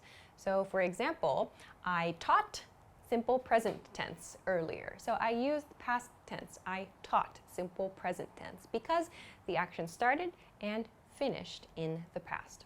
Another example, I worked all night. I worked all night. So work is my verb. I use simple past tense worked because the action started and finished in the past. Another example, a negative, they didn't come. They didn't come to the party. They didn't come to the office. The action was in the past. It refers to something that did not happen in the past. So there was no action in the past, but it's over, it's finished. So we use simple past tense to talk about these simple actions that started and finished in the past. Okay, let's go on to the past continuous tense then. Past continuous is for actions that were continuing in the past. So this one is one we often use with a specific point in time along with it. So let's look at an example first. We were listening to music. We were listening to music yesterday, or we were listening to music at 8 p.m. When were you listening to music? When was that action continuing? At 8 p.m. or yesterday. So it's common to include a point in time with this grammar point. Another example, like I was doing something something, ing form there. So this is one that's some people have questions about, like why should I use that? When should I use that? It's typically used in response to someone's question, like what were you doing last night, for example, or what were you doing this morning? So you want to know someone's activities at a specific point in time. You can use this grammar point to respond to that question. Okay, let's move along to the past perfect tense, our next one. Past perfect tense is for actions that were completed or not completed at a non-specific point in the past, at a non-specific point in the past. So this one is kind of difficult, and it's perhaps not used quite so much in everyday conversation. This is used a bit more in writing. This is a grammar point that's especially helpful when we want to show kind of a timeline in our writing. To show that an action happened before another action in the past, we can use the past perfect tense. So here's a couple of examples. First one, they hadn't departed yet. So here, hadn't is the reduced form of had not. They hadn't departed yet. And I had taken my lunch break. So we would use sentences like these if we're telling a story. So we're telling a story about the past, and we want to show that one action happened before another action. When we want to talk about the earlier action, so the thing that happened earlier, like more in the past, we use the past perfect tense. Then we can use the simple past tense to explain the action that happened closer to the present. So for example, I had taken my lunch break when I saw the delivery man came, or something like that. So you can see my second point there. That's kind of a strange example, but you see that my second point there uses the simple past tense. I saw the delivery man came. So I had taken my lunch break further in the past when I saw the delivery man came. So that's simple past tense. So this is probably more common in writing, but it is used in speaking as well too. So this is what we use past perfect tense to do. Okay, let's move on then to another challenging point, past perfect continuous tense. Past perfect continuous. These are sentences or questions for actions that started in the past and continued to like an unspecified point in the past. So the action has finished as well. That's a key difference with the present perfect continuous. With present perfect continuous, the action is happening now still. That behavior still continues. Key point though with past perfect continuous is that the action started at some point in the past and then continued and finished as well, but at some unspecified point. So maybe we don't know exactly when the action finished, but it's done, it's complete. So let's look at an example. They had been waiting since 3 p.m. So here, they had been waiting. This shows us that there was some waiting period. So the waiting started at 3 p.m. and the waiting continued and continued and continued. We don't know when the waiting finished, but this grammar point shows us that the waiting has finished. We're finished waiting. That's done. We wanted to talk only about this period of time the people were waiting in the past. So this is the grammar point that we use to talk about things that were happening over a period of time in the past and then finished. So this is something, again, we use when telling stories. We're showing a sequence of events, actually. Okay, let's move along then to the last group for today's lesson, the future tense. Future tense. Let's start with the future simple tense. Future simple tense. This is for actions that are planned or unplanned for the future. There are actually a lot of different things we can do to make the future simple tense. Some very common ways of making future simple are through using will and won't, and going to and not going to. And earlier in this lesson, I mentioned using the continuous tense, the present continuous tense, the ing form of a verb, to make statements about the future also. So there are many ways to make simple future statements. Let's look at a couple of examples. First, I'll have a glass of wine. This uses will, I'll. I'll is the reduced form of I will have a glass of wine. That's a future statement. Also, he's going to cook dinner. In this one, I've used going to express that. So these are just simple things about planned or perhaps unplanned. Like he's not going to cook dinner would be an unplanned action in the future, or something that's not going to happen in the future, rather. Okay, so let's go on to the future continuous tense now. Future continuous tense, this is for actions you think will or will not be continuing in the future. Something you think will be continuously happening in the future. Let's look at an example. I'm not going to be working at company A. I'm not going to be working at company A. So here you can see we have going to. I'm not going to. Plus, we have a verb in the continuous tense. I'm not going to be working at company A. Meaning, in other words, I'm not going to have a job at company A, or I'm not going to continue my position at company A in the future. That's my thought now in the present about the future. So at that time in the future, like in 1 year, for example, I will not be working at that company, or I'm not going to be working at company A. So that's the idea behind the future continuous tense. Okay, let's move along to the future perfect tense then. So future perfect tense refers to actions that you think will have started some point in the future. So remember, you're thinking in the present right now. But this grammar point is used to talk about something you imagine in the future that starts at some point and you think might be continuing into the future, maybe. Something started and maybe continues. This is the idea here. So let's look at an example. I will have lived in China for 2 years. I will have lived in China. So here I'm using will to show it's a future tense statement, I will, plus have lived. This is the same thing that we use for the present perfect tense that we talked about earlier, that past participle plus have or has, but we're attaching it to a future tense will. I will have lived in China for 2 years. So when would we use this? So if, for example, someone asks you a question about your future and they say like, So where do you see yourself in like 2020, for example? Or where do you imagine you're going to live in 2020, for example?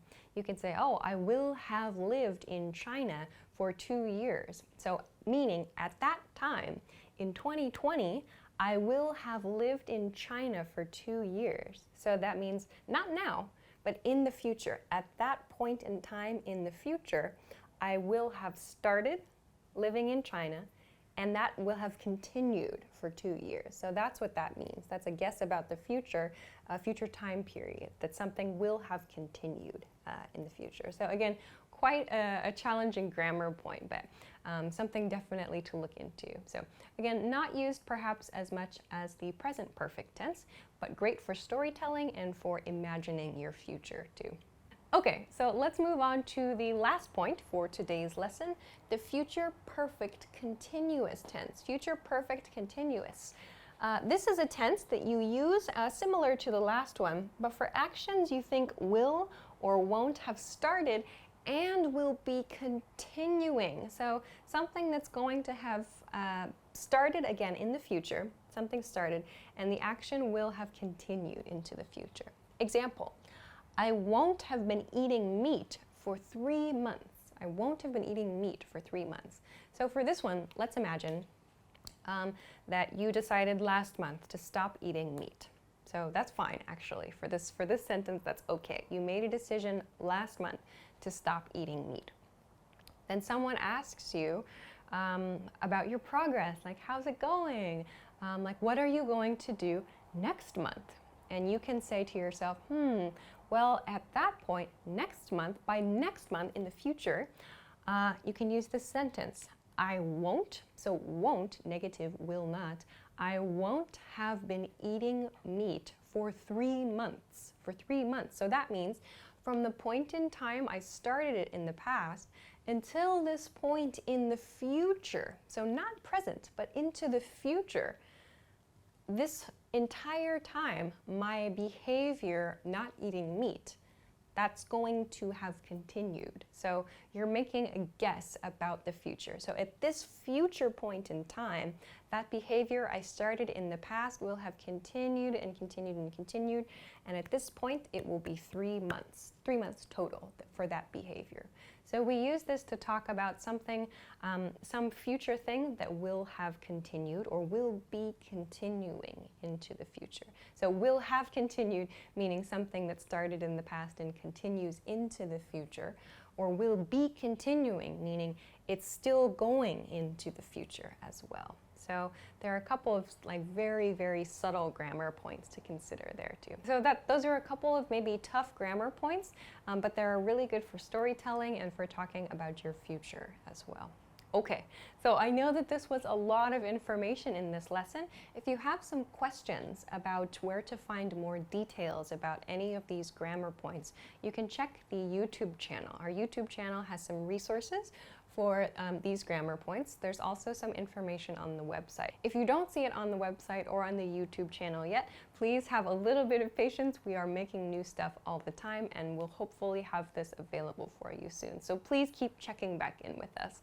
Great, so that's everything for this lesson. I hope that it was useful for you. If you have any questions or comments, please feel free to leave a comment below the video.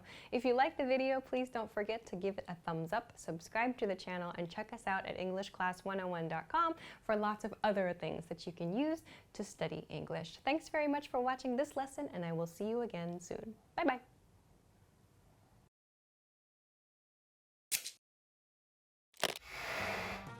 Imagine you're on a plane. There's someone next to you. What do you say? Hi, Alicia here. Introducing yourself in English is easy. In this lesson, you're going to learn how with Gustavo and Henry, who meet on a plane. Gustavo's moving to New York. His family is going to join him later in the month. Henry is in the seat when Gustavo gets on the plane. Let's watch. Excuse me. Sorry about that.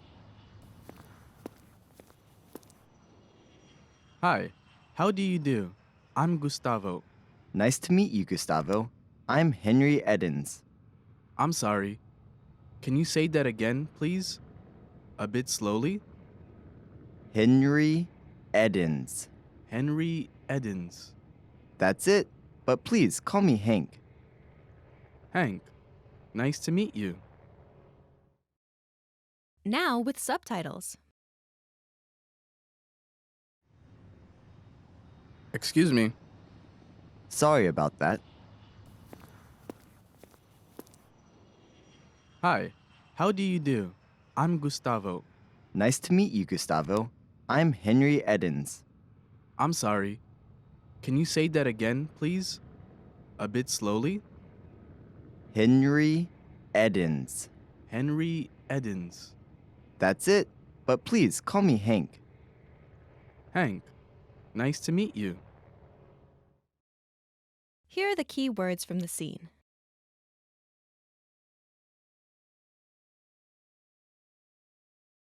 Hi, Hi. Hi. Hi. but, But. But. But. excuse me, Excuse me. Excuse me.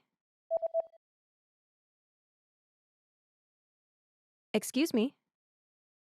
two, Two. Two.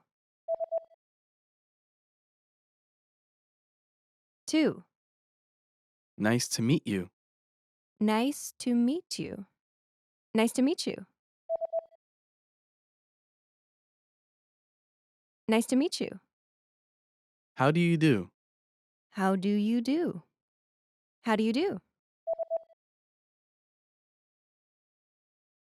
How do you do? Here are the key phrases from the scene. How did Henry apologize when he realized he was in Gustavo's way? Sorry about that.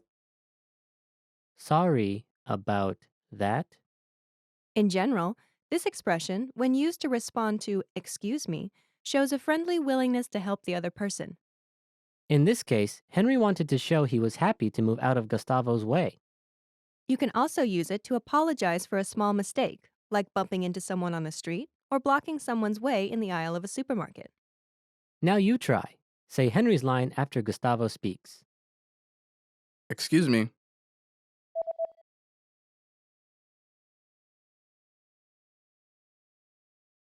Sorry about that.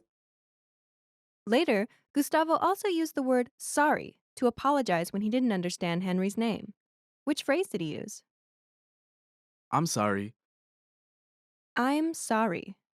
This is a very common phrase in English for many situations, but here, Gustavo uses it to indicate he didn't understand something. Now you try. Say the line after Henry speaks.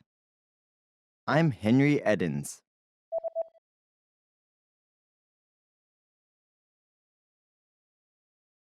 I'm sorry.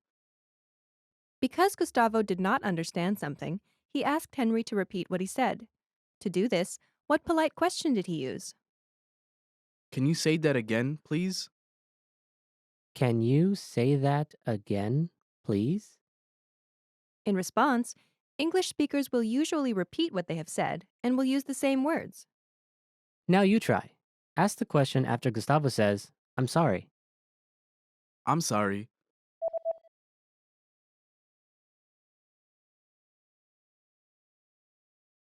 Can you say that again, please? Gustavo also wanted Henry to speak more slowly. To do this, what does he ask? A bit slowly? A bit slowly. This is not a complete sentence, but has a clear meaning when used after, "Can you say that again, please?" In response, English speakers will slow their speech down. Now you try. Say the phrase after Gustavo says, Can you say that again, please? Can you say that again, please?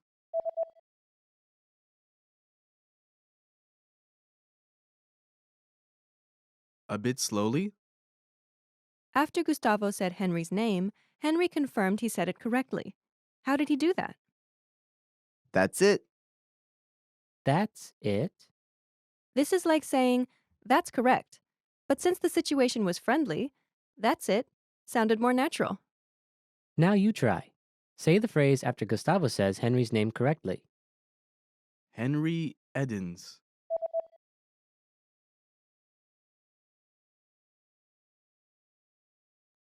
That's it. Now the lesson focus. Here's how to introduce yourself. Ready? Do you remember how Gustavo introduced himself? Hi, how do you do? I'm Gustavo.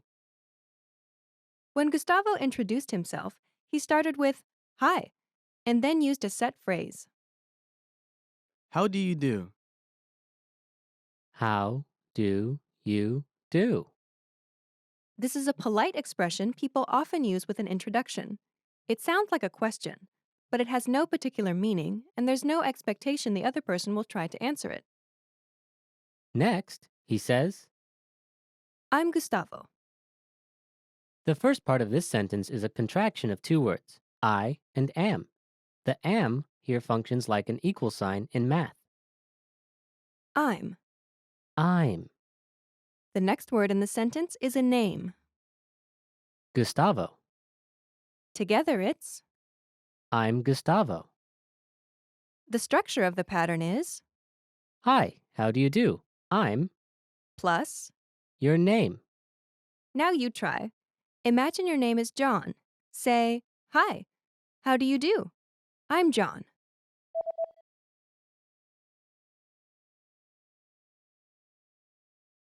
Hi, how do you do? I'm John. Now imagine your name is Aiko. Say, hi, how do you do? I'm Aiko.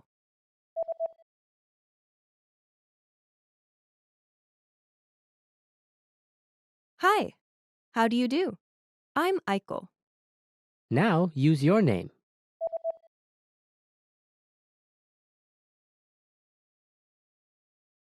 Okay, there are two additional things you need to know. First, there's a shortcut for giving your name. Just drop the I'm from the final sentence of the self-introduction. For example, if Gustavo just said, Hi, how do you do? Gustavo. Henry would have understood it was his name. This would be especially clear if Gustavo extended his hand for a handshake while saying this. In very casual situations, you can even drop the hi and the how do you do. All that is left would be your name. The second thing you need to know is you can use I'm with just the first name or your first name and the last name together. I'm Henry Edens. Edens is Henry's family name. Using both your first name and your last name is a little more formal. It also gives you less privacy. For example, if people know both your first and last name, they can find you on the internet more easily. So it may be more common for strangers to say just their first name than people meeting in a more friendly environment. Next, you'll learn how to tell people to call you by a nickname, just like Henry did in the scene. But please call me Hank. But please, call me Hank. The first word in the sentence is.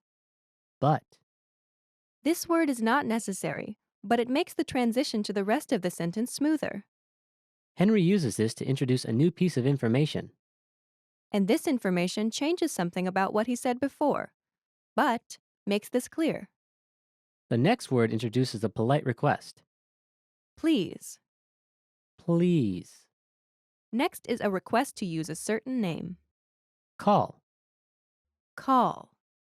After this is the word Me. me. Last is a common nickname for men named Henry. Hank. Hank. Please call me Hank. The sentence structure is Please, call me. plus. Your nickname. Now you try. Imagine your nickname is Matt. Say, please call me Matt.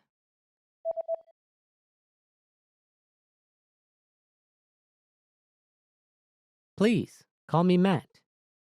Now imagine your nickname is Lulu. Say, please call me Lulu.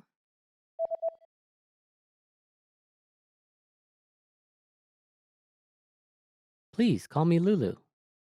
Now use your own nickname. Say, please call me, and then use your nickname.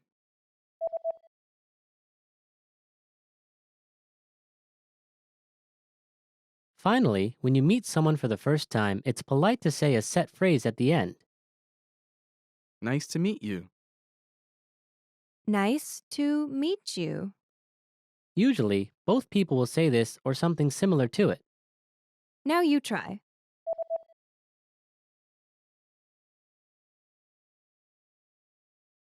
Nice to meet you. Now it's time to practice your new ability. Let's practice. This is your chance to introduce yourself. Try to remember what you learned and practice by speaking aloud. It's your first day in the US, and you're meeting your new neighbor. Ready? Here we go. What's the first thing you say to someone you've just met?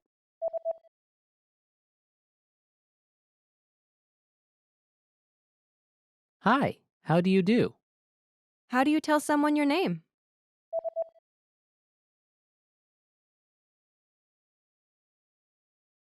I'm name. I'm Henry Edens. How do you tell someone your nickname?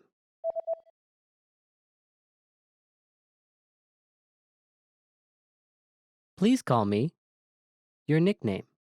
Please call me Hank. What's the last thing you say to someone you've just met?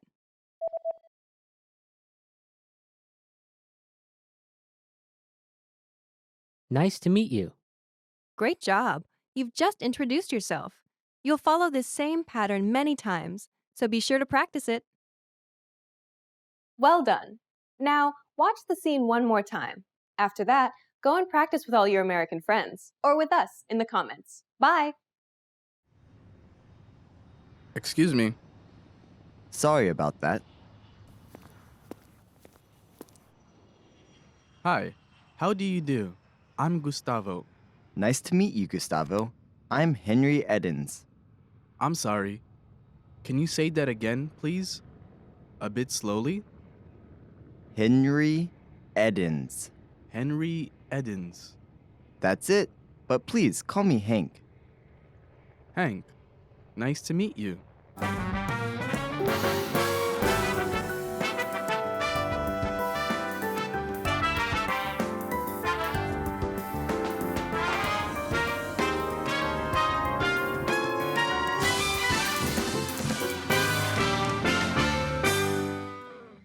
Yeah! Hi everybody, welcome back to Top Words. My name is Alicia, and today we're going to be talking about tongue twisters. Tongue twisters are phrases that are difficult to say, so they're really good chances to practice your pronunciation. Let's go. Sally sold seashells by the seashore. Sally sold seashells by the seashore. This one's difficult because of the s and sh sounds. Sally sold seashells by the seashore. Sally sold seashells by the seashore. Sally sold seashells by the seashore. That one's not so bad. Okay, we'll move on. Next. Betty Botter bought some butter, but she said the butter's bitter. I've never seen this before. Okay. Betty Botter bought some butter, but she said the butter's bitter.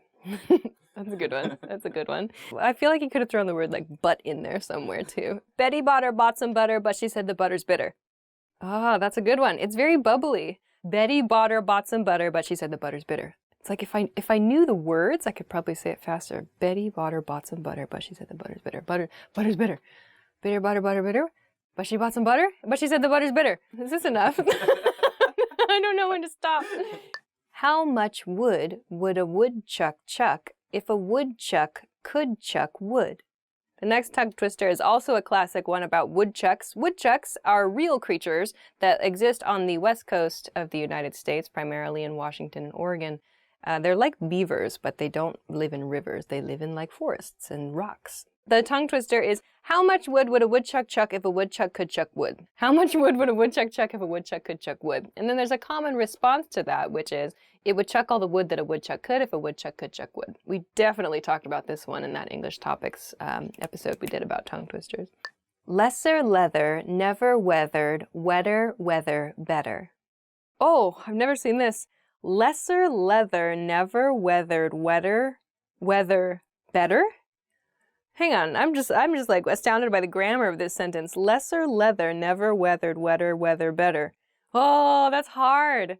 It's the wetter weather better, wetter weather better part. Those last three words. Lesser leather, never weathered, wetter better. Lesser leather, never weathered, wetter weather better. Weather better. Weather. It's the weather better that's hard. Weather better. Weather better. Weather better. Weather better. Yeah, that's it. Lesser leather, never weathered. Weather better. On to the next one. If two witches would watch two watches, which witch would watch which watch?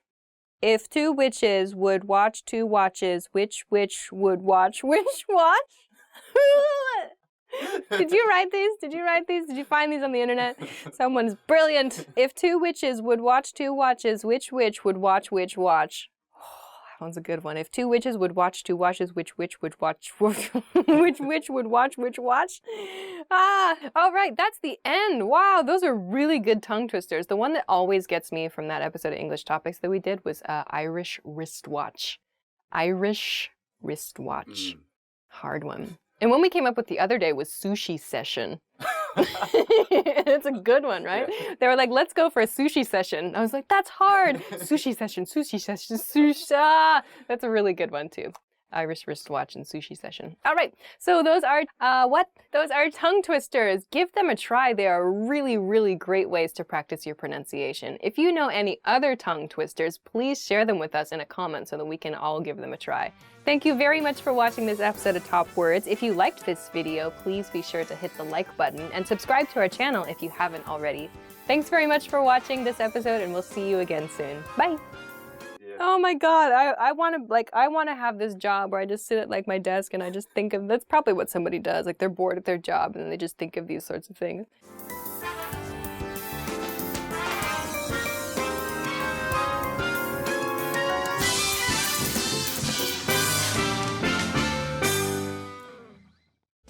Want to speed up your language learning?